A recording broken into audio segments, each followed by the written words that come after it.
다음 계엄 당일날 7시 삼청동 안가 모임에 대해서 관련 증거를 말씀드리겠습니다. 갑제 45호증의 10은 조지호에 대한 피의자 신문조서입니다. 여기 내용에 12월 3일 당일날 7시에서 7시 30분경 사이에 안가에서 피청구인 김용영, 김봉식을 만났고 피청구인이 종북 좌파 세력 때문에 나라가 상당히 혼란스러우니 오늘 밤 비상계엄을 선포해야겠다라는 말과 현 상황에 대한 불만을 얘기한 내용이 진술되어 있습니다. 피청구인이 함께 있는 자리에서 김영현으로부터 2200 국회, 2300 민주당사, 여론조사꽃, MBC 등 시간대와 10여 곳이 넘는 기관들 이름이 기재된 A4 용지 한 장을 건네받았다는 내용을 진술하고 있습니다. 다음 김봉식 3회 피의자 신문조서 갑 29호증의 23회입니다. 피청구인으로부터 비상계엄을 해야겠다는 말을 처음으로 들었고 다음 장에 김영현이 그 자리에서 자신과 조지호에게 A4 용지를 건넸다. 숫자로 3, 4개 항으로 나누어서 적혀 있었는데 2200 국회 이런 문구가 기억이 난다라고 진술하고 있습니다.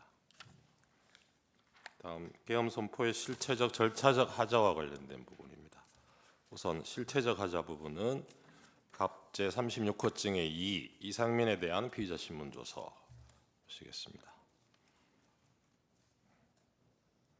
계엄 사유에 대해서 계엄 상황이 아니다, 국민들이 받아들일 수 없다, 다른 국무위원들도 반대하고 있다고 이런 이야기를 드렸다라고 하고 있고요. 그리고 이게 한 40년 만에 있는 건데 비상계엄이라는 것이 이 관련해서 생각해 본 적도 없고 비상계엄이 대한민국에서 이루어질 것이라고 생각하는 사람은 없을 겁니다. 이런 취지로 진술하고 있습니다. 이상민을 비롯해서 거의 모든 국무위원이 계엄 선포 사유가 없다고 진술을 하고 있습니다. 절차적 하자 부분을 말씀드리겠습니다. 우선 갑 47호증 행정안전부 1월 23일자 사실조회 회신입니다. 여기 보시면 비상계엄 선포 전에 개최된 회의의 경우 여타 국무회의와 달리 행안부가 운영하지 않았기 때문에 의정관도 미참석했고 각 국무위원에게 부서 요청을 한 사실이 없다는 점, 그리고 다음 장에 행안부에서 대통령실에 요청했으나 안건 내용 및 발언 요지를 받지 못해서 회의록을 작성할 수도 없다는 점이 확인되고 있습니다.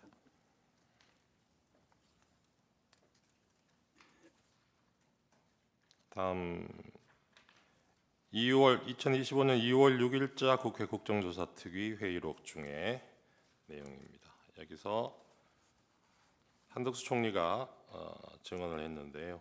이 비상계엄 선포 전 개최된 회의는 워낙 절차적, 실체적 흠결이 많아서 정식 국무회의라 보기 어렵다. 그러면 꼭 그리고 다음 장에 최상목 권한대행도 같은 날 출석을 해서 피청구인이 국무회의 의안이라고 주장하는 김영현 증언도 그렇게 얘기했던 계엄 선포문이라는 것을 본 적이 없고 해당 내용에 대해서 심의가 이루어지거나 안건이 올라온 적도 없으며 자신은 이날 회의를 국무회의라고 생각하지 않는다라고 명확히 진술을 했습니다. 한덕수 총리님. 그리고 한덕수 총리도 개최 이날 회의에서 포고문을 본 적이 없다고 진술을 한 바 있고요. 그리고 갑 36호증의 1 한덕수 경찰 피의자 신문조서를 보면 피청구인의 계엄 선포 의지가 확고해서 다른 국무위원들의 말도 들어보시라고 했고 이에 대해서 피청구인이 그럼 그렇게 한번 모아보세요라고 대답한 사실을 진술하고 있습니다. 그러면서 사람이 모였다는 것 말고는 간담회 비슷한 형식이었고 개의 종료선언 등의 절차도 없었다고 진술하고 있습니다. 그리고 이어서 다음 장입니다. 간사도 그렇고 아무것도 없었다. 회의록도 없을 것이다. 이렇게 진술을 하고 있습니다. 다음 29호증의 12, 36호증의 6 조규홍에 대한 피의자 신문조서 내용입니다. 자신이 들어오고 나서 2, 3분 후에 피청구인이 나갔다. 그리고 국무회의인 줄도 모르고 갔고 현재도 그 회의가 국무회의인지 장담할 수 없다. 안건에 대해서도 몰랐고 출력물 또한 준비되어 있지 않았다고 진술하고 있습니다. 29호증의 15는 그리고 36호증의 5는 송미령 진술조서입니다. 자료 같은 것은 없었다. 그리고 계엄 선포문 포고령 받아본 적 없고 개회선이나 안건 설명도 없었다. 통상의 국무회의 절차인 안건도 없고 시작도 없고 안건 설명도 없고 내용도 끝도 없는 단순한 대통령의 일방적인 통보였다고 진술하고 있습니다. 다음 29호증의 20, 36호증의 3 최상목 진술조서입니다. 그 당시 어떤 형식이나 절차를 갖춘 것도 없어서 그곳에 모여 있는 상황이 국무회의라는 생각도 하지 못했다. 시작과 종료 자체가 없었고 다음 장입니다. 지금도 국무회의라고 생각하지 않는다라고 얘기했습니다. 29호증의 21은 국토교통부 장관 박상호에 대한 진술조서입니다. 5층 회의실에 들어가 자리에 앉자마자 바로 대통령이 담화문 발표가 시작되었다 이렇게 얘기하고 있습니다. 29호증의 22, 36호증의 4 조태열 진술조서입니다. 대통령 집무실에 들어가 앉자마자 대통령이 A4지 하나 건네주면서 비상계엄 선포하려고 한다라고 해서 충격을 받았고 자신은 국무회의라고 생각하지 않는다라고 진술하고 있습니다. 36호증의 2 이상민 피의자 신분조서 행안부 의정관 참석하지 않았고 개회선언 안건 설명 제안 이유 설명 없었다라고 확인해주고 있습니다.